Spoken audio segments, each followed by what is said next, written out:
bự một bên, sau rồi nhai bên còn lại cho nó cân. Thật không thể hiểu nổi anh em ạ.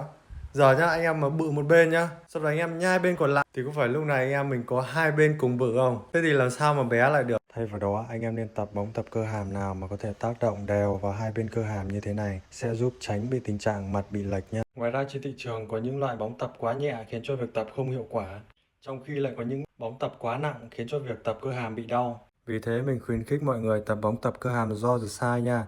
Bóng này có tới 4 mức tạ, ứng với 4 màu, giúp mọi người chọn mức tạ phù hợp với thể trạng của mình để tập hiệu quả hơn và không bị đau nha. Giá hiện tại thì đang cực kỳ ưu đãi.